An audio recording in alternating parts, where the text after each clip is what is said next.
So when you first decide to restart your YouTube channel, your instinct is to go, okay, I want to fix this. I want to get rid of this feeling off, feeling uncertain, feeling as quickly as humanly possible. What I've learned though is whenever I try doing that, fixing the more literal problem, how to get off the pre-med path, how to rework my YouTube channel, I end up hitting a lot of dead ends. I always still feel a little off, pretty confused, because I always skip over, in my opinion, one of the most important steps of a pivot, of a transition, of a re-clarifying moment. Now, I'm a little worried when you see today's step, today's process, you're gonna go, okay, hell no, that has nothing to do with my YouTube channel. Why do I need to deep dive into my feelings, go therapy mode right now? But I genuinely think you're setting yourself up for failure if you try skipping this step. It'll take me a little bit to explain why, how this relates to your YouTube channel, but I promise you, it's totally worth it.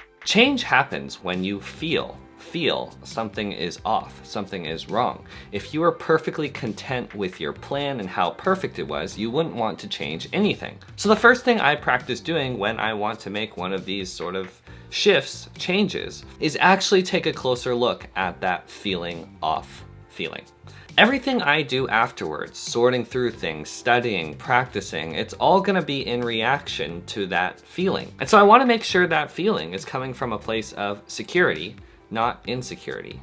Purpose, not fear. So as you can see on the screen, I started listing out, taking some time to think about what actually scares me. What you're seeing on screen is probably my third, fourth day of doing this. This is another attempt of doing the same exact exercise. What are the things I'm scared of? I'm scared of giving up on YouTube, being the same in 5 years, settling for no reach, meaningful impact. I think a lot about, am I working hard enough? Are my dreams and passions practical? Are they sustainable? Can I actually turn this into a career? These are scary things to bring up, but I sort of let myself go there, acknowledge the fact that these feelings pop up every once in a while. As you can see, I really want to build something meaningful. I really want to connect and help other people. But you know, sometimes I get scared. It's not working. It's not going fast enough. I'm not doing enough. I feel a lot of responsibility to make the most of all the opportunities I have. I don't just want to dream big for myself. I want to help. I want to do something meaningful, big picture, long term. In the short term, I don't care about views or subscribers, but the idea of sustainability, career, future, impact, following my passions, building something meaningful, that stuff does strike a chord. It's on my mind all the time. I'm a big believer in facing your demons, pulling out your weaknesses, your insecurities into the light so you can actually deal with them, understand them, and move forward.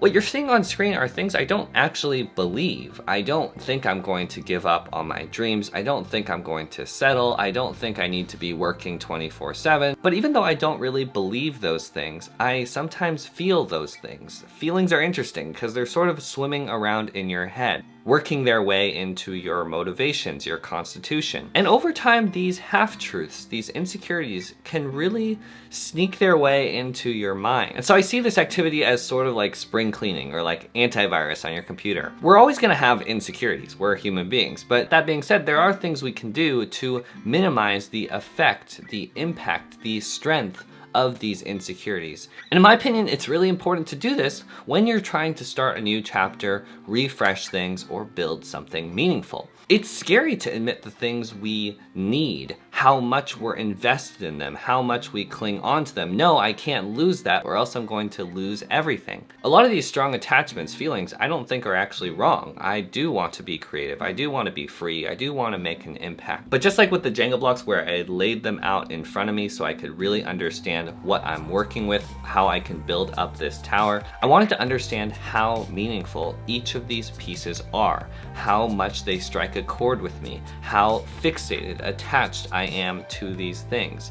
And then I can evaluate big picture, oh, I am on the right track in these ways. What I've been doing or the direction I want to head is in alignment with these things. I can also see what doesn't need to have as much power over me. I noticed when I wrote these things down, productivity, reach, impact, I had a sort of unhealthy relationship with those words, with those ideas. I noticed I never feel quite satisfied in those areas. It doesn't matter if I get a video with a lot of views, I work really, really hard, I stay up all night. There's a part of me that always feels like I could be working harder, like I should be having a more meaningful impact. And so seeing that more clearly in the light, how that doesn't really make any sense, how that's actually pretty unhealthy, I knew I needed to take some extra time to think about those things, to dismantle those sort of toxic ideas I had about myself and my worth. I know this stuff is a little heavy, but it doesn't need to be scary. Remember, this is just spring cleaning. The crap is always sort of there. You just need to take the time to sort it out and clean it up. When you make a big decision, you want to be confident that response wasn't in reaction to an insecurity. If I make changes with my YouTube channel, tweaking things, changing directions, I want to make sure it's not because I'm desperate for views, for growth, for affirmation that I'm successful enough, working hard enough, good enough. Clarifying that takes a lot of no BS and harsh conversations with yourself. I remember when I was shifting off the pre-med path, dreaming more and more about making videos. What if I actually do something different than being a doctor? I immediately realized to make that decision well, I needed to face my insecurities. There's a lot of security you get from people telling you all the time, you're really smart, you're gonna be successful, you're gonna help a lot of people, that's really meaningful, that's a great job, you're gonna be financially secure. People respected, understood, admired the doctor thing a lot. And so I realized going completely off the doctor path, it wasn't just a follow your dreams moment. There were a lot of levels of security I was also giving up. There were a lot of things I'd woven into my identity I'd have to take apart. Do I think I'm smart, even if I never become a doctor? Do I think of myself as successful, helpful, impactful, even if I never become a doctor? You see how important these questions are to face, to confront? If I had jumped off the pre-med path without thinking about these things first, I'd be constantly trying to prove myself that I was smart, that I was making enough money. The weird looks I get when people are like, oh, you went from pre-med to making videos?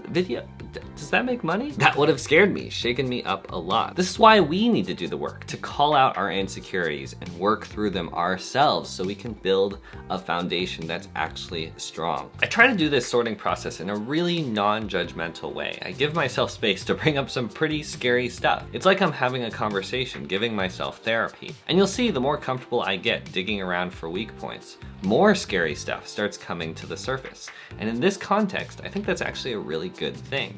I am scared sometimes I won't be able to build a reach, impact I'm happy with, fulfilled by. I worry sometimes people will never understand what the heck I'm doing with my career. I worry about my future, opportunities, lifestyle being limited by the choices I make now. I'm scared of settling. It makes me nervous how hard it is to create content online.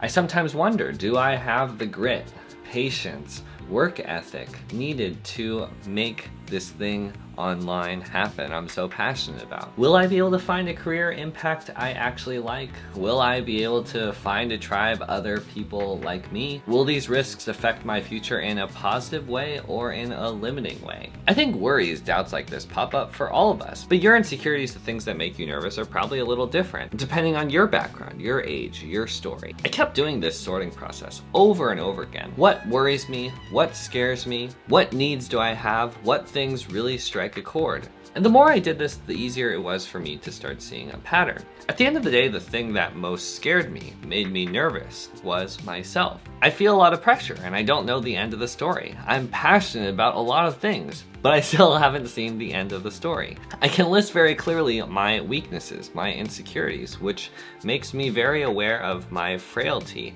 Am I going to make it? Am I going to be able to pull this thing off? Uncovering this pattern helped me find a solution. I started writing things that would counteract, dismantle these feelings, these half-truths that were swimming around in my head. Now that I saw them, brought them out into the light in this very thorough, comprehensive way, I could start tearing them apart, giving myself the affirmations, reminders, perspective I needed to trust myself, to move forward in a more healthy way. I don't need attention to be worthy of love. I don't need views, subscribers to be successful enough.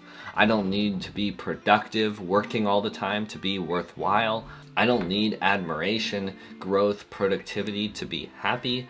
I don't need to doubt my impact, friends, being ready, good enough all the time. My worth is not my worth. And as you saw from all that other stuff I dug up, that reminder is really meaningful to me. It's really powerful for me. I do need breaks. I do have more to learn. I do need to do work I'm inspired by. I do have friends that love me, respect me, care about me. I have a life outside of work. I need to smile, spend time with friends just like every other human being. I do not need to be perfect. I don't need my entire life to be figured out today. And ultimately, the work I want to do, the thing I want to build, it's not really about me. It's about helping other people, making this world a better place, as cheesy as that sounds. Every day is a new day to try my best, learn, make mistakes, serve other people, smile, be grateful for all the things I have. I am already enough, worthy of love and respect, succeeding, helping, impactful, blessed, connected, growing. I know this is some touchy-feely stuff, but this is really important, guys. How often do you tell yourself this? How often do you remind yourself of this? I need to take care of myself, trust myself more. Bringing this stuff up might be intense, maybe even emotional. I bet no other How to Grow on YouTube channel would ever bring any of this stuff up. But this is real life. We all have crap that's swimming around in our heads. Ways we want to prove ourselves, ways we don't feel good enough. If you build a YouTube channel on a foundation like that, or try to find clarity without cleaning your lens, it's gonna be really confusing. Working on your content smoothie, the ingredient part, isn't just digging up nice, fluffy things about yourself. The goal is to understand yourself, the good parts and the scary stuff, so that you can more confidently go out into the world, share your story, trust yourself, help other people, and know you're doing it from a place of purpose and security, not fear and insecurity. Today's video was about setting a strong foundation. The next video in this series is gonna be about standing out on YouTube. What special ingredients are we forgetting about that can help us make more remarkable content? If you made it all the way to the end, leave a comment down below. Thank you for listening. You are the change maker of your own life. Let's think more deeply. I'll see you guys in the next one. Peace, peace. Bye.